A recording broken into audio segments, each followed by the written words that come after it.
Kaya mga pangga, nakauwi na tayo dito sa bahay natin. Labas pa lang ng bahay. Ayan, may crack na.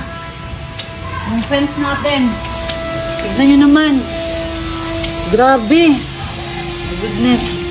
Huwag muna pumasok ha. Tapos doon din mga pangga. Meron din dito.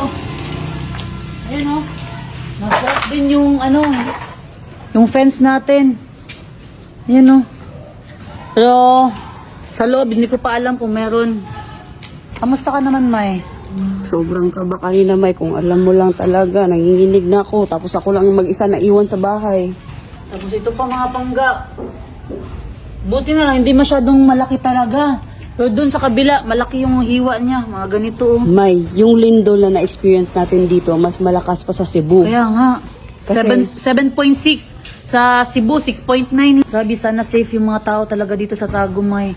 Sa downtown, grabe. Sobrang traffic. Yung mga students, college, elementary, nagsilabasan lahat. Buti na lang yung mga bata, kinuha ng mga parents nila.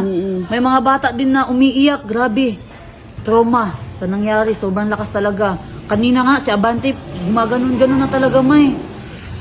Lord, tabang, Diyos ko. May, pasok tayo, May. Di pa ako pumasok, May. Check natin yung buong bahay mga pangga. Kita ko, wala naman. Buti na lang. Then mga pangga, dito sa second floor, may crack na oh. Pero okay lang kasi konti lang. Maliit lang yung crack niya. Normal lang yan. Ayan. Tignan natin sa itaas. Ayun pa may oh. Nag-crack sa taas na yun. Ayan oh. Pero konti lang man yan. Normal lang yan, May. Dito tayo sa second floor. Yung chandelier, May, kinabahan talaga ako, May. Parang dinuduyan na talaga kanina. Oo. Promise. So, sila sir, anong ginawa? May, iniwan nila ako, May, mag-isa, May. Ay, May, yung plano.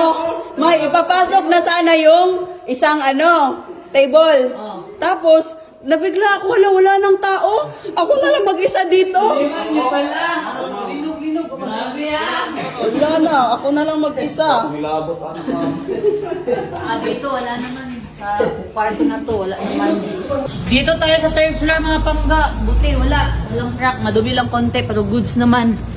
At least, Minimal lang yung mga crack, May. Parang lang, normal lang kasi maliliit lang siya. Oh, At yung kaya sa lang bahay. siyang ng pintura. yung sa bahay, konting-konti lang talaga. Yung fence lang, medyo malaki-laki yung damage na crack. Pero So, buti goods na lang, naman, May, timing na nagpa-repaint tayo, at least maayos siya. Oo. Pero yung nakakabalang ngayon talaga, yung mga aftershocks. Kasi nga, doon nga sa Cebu na 6.9, grabe yung aftershocks. Sobrang dami talaga. Ilang araw nag-take yun. Paano pa kaya dito na 7.2, tapos 7.6 doon sa Kaya nga. Jensen? Grabe. Buti na lang, yung bahay din natin, di na, parang na-test talaga siya sa lindol. Oo. Malalaman talaga natin na matibay Oo. yung bahay natin. Tapos, first time in my life talaga, Ako May, din. na-experience ko yung ganung lindol. Kasi nung lumindol din dito na 6 point something din, nasa Thailand tayo noon. Oo.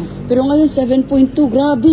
Alam mo yung pakiramdam ko kanina, May, yung iniisip ko, paano na yung bahay, yung mga mahuhulog, lahat na talaga. Tapos ikaw, si Mama, iniisip ko, grabe. So, at least Ako okay lang mag-isa okay na dito. tayo. Kinamusta ko na yung family ko, okay naman sila. Family mo, kamusta? Okay lang si Mama doon. Okay lang, at least okay tayo lahat. Ang importante, safe ang lahat talaga. Yun naman yung mahalaga talaga, yung mga bagay. Pwede naman palitan talaga yan. So, itong bahay natin, thank you Lord. At least, masasabi talaga natin na sobrang tibay niya. Kasi, konting-kunti lang talaga. Sobrang nipis lang ng crack doon sa baba. Yun lang talaga, di ba? Isa lang. Sa hagdanan Tapos lang. yung sa fence, wala naman. Hagdanan naman yun, sa hagdanan. Pero goods na. At least safe tayo lahat.